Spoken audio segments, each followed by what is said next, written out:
Assalamualaikum, nama saya Abdul Rahman bin Abdul Aziz. Kad matrik saya 14 DTP 20F1074. Pada hari ini saya ingin menerangkan MRP table, Manufacturer Control. The tree structure for product A is shown in figure below. The MPS for product A calls for 120 units to be started in week 2, 4, 5 and 8.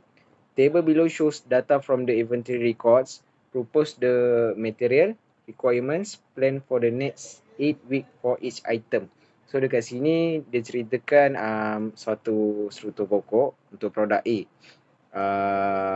Untuk ni MPS tu untuk produk A dipanggil sebagai 120 unit yang bermula pada minggu kedua, minggu keempat dan kelima dan ke-8. Dekat bawah ni ada satu table yang menunjukkan data yang telah direkod, data inventory yang direkod. So dia suruh pada struktur pokok ni dia suruh cadangkan satu pelan keperluan bahan untuk 8 minggu akan datang untuk setiap item yang diberikan. Okay, pada jadual item B ni ada gross requirement, project on hand, inventory, plan receipt, plan order release, order policy, L4L. L4L ni lot for lot, lepas tu lead time dia. Pada minggu kedua untuk gross requirement bersamaan dengan 240 kerana permulaan unit barang dia 120. So dekat B ada 2, so kita kena kalikan 2-2.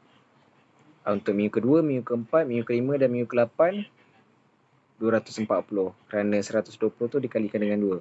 Okey, pada project on hand inventory pula, minggu pertama adalah 125 kerana dia dah bagi unit, awal. So pada minggu kedua pula adalah 125 campur 150 tolak 240 bersamaan dengan 35. So daripada situ 125 tu pada project on hand inventory, tambah 150 tu datangnya pada pada schedule receipt minggu kedua untuk tu 150.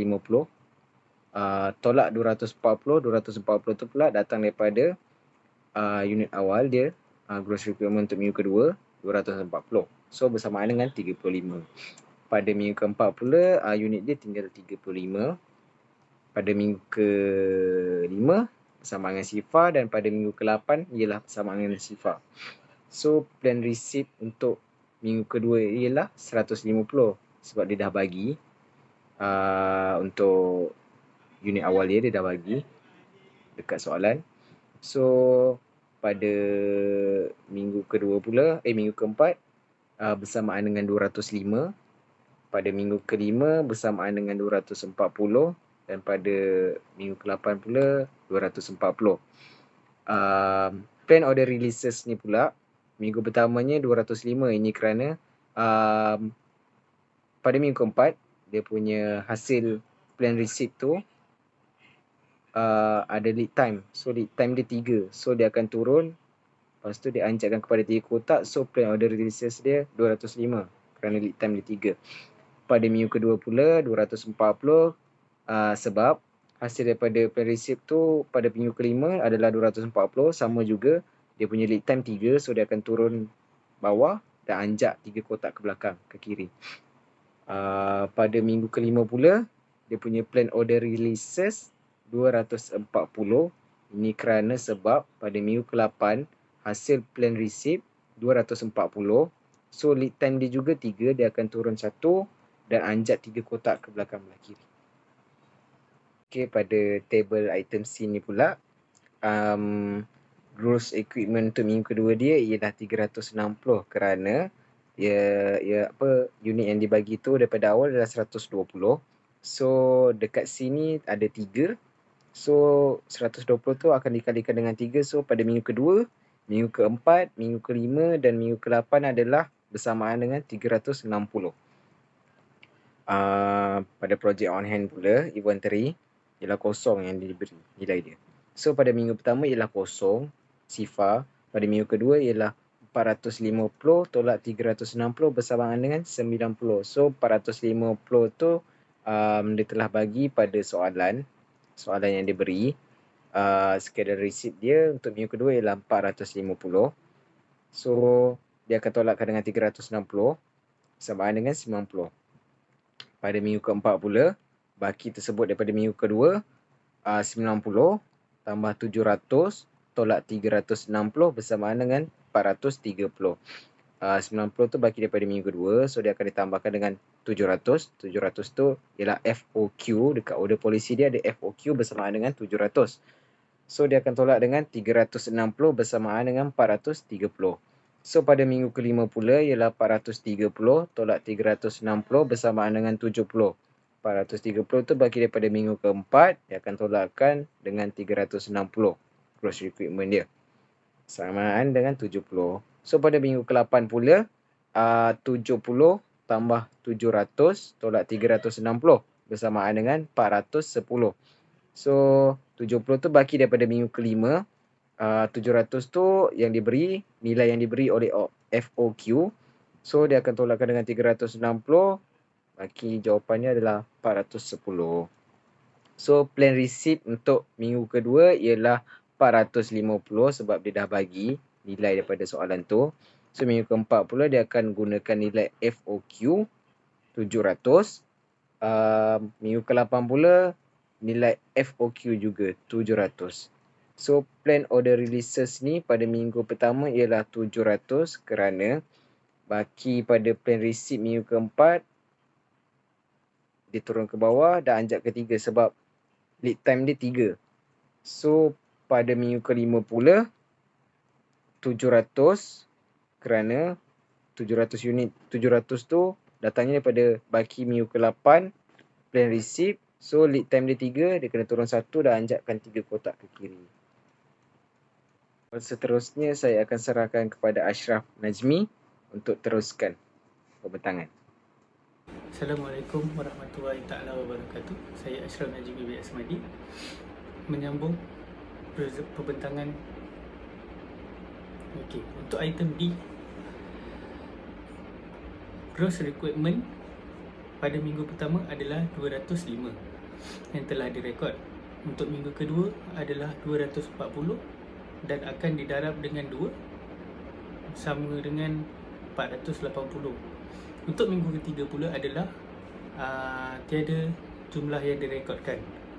Minggu keempat pula adalah sebanyak 240 dan pada minggu kelima 240 akan didarab dengan 2. So sama dengan 480. Pada minggu ke-6 dan ke-7 pula adalah tiada yang direkod, manakala minggu ke-8 adalah 240. Untuk project on hand inventory pada minggu pertama adalah 235 akan ditambah dengan 700 dan ditolak dengan 205. So jumlahnya adalah sebanyak 730. Manakala pada minggu kedua pula adalah jumlah minggu pertama akan ditolak dengan 480. So jumlahnya adalah 250. Manakala minggu ketiga tiada jumlah yang direkod.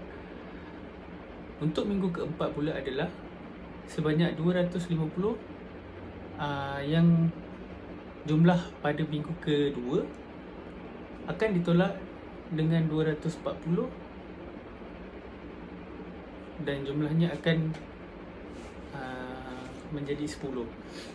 Untuk minggu kelima pula adalah jumlah yang minggu keempat akan ditambah dengan 700 dan ditolak dengan 480. Jumlah keseluruhannya adalah 230. Manakala pada minggu ke-8 pula adalah 230 ditambah dengan 700 dan akan ditolak sebanyak 240. Jumlahnya adalah 690. Untuk plan receipt hanya direkod pada minggu pertama dan minggu kelima. Plan order release pula jumlah yang direkodkan pada minggu pertama dan minggu keempat. Untuk order polisi pula adalah sebanyak 700. Limit time sebanyak 4 kali. Okey. Untuk item E pula adalah gross requirement 700 telah direkodkan pada minggu pertama dan minggu keempat. Project on hand inventory telah diberikan sebanyak 750. 750 pada minggu pertama akan ditambah dengan 50 dan ditolak dengan 700. Kerana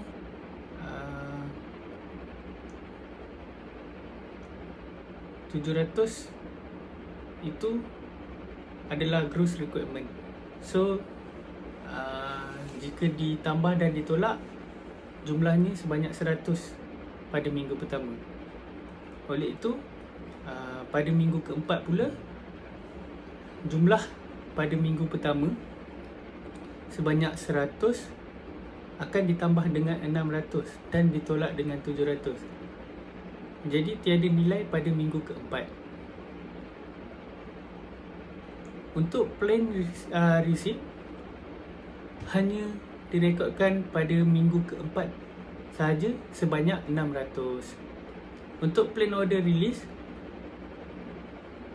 pada minggu kedua sahaja yang telah direkodkan, iaitu sebanyak 600. Jadi total polisinya tiada dan lead time sebanyak 2 kali. Sekian, terima kasih.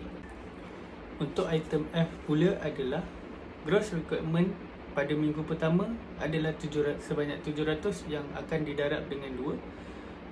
Jumlahnya akan bertambah menjadi 1400. Bagi minggu kedua dan minggu ketiga pula tiada rekod yang dicatat, dan minggu keempat pula adalah 700 akan didarab dengan 2 dan jumlahnya akan bertambah menjadi 1400. Untuk project on hand inventory pada minggu pertama, jumlah yang telah diberikan adalah kosong yang akan ditambah dengan 1400, iaitu gross requirement, dan akan ditolak dengan 1400 juga. Jumlahnya akan menjadi kosong. Begitu juga dengan minggu keempat. Untuk plan receipt pula adalah pada minggu pertama dan minggu keempat adalah jumlahnya adalah 1400. Untuk plan order release pula adalah 1400 pada minggu ketiga. Masa yang akan diambil, iaitu lead time, adalah sebanyak 1 kali.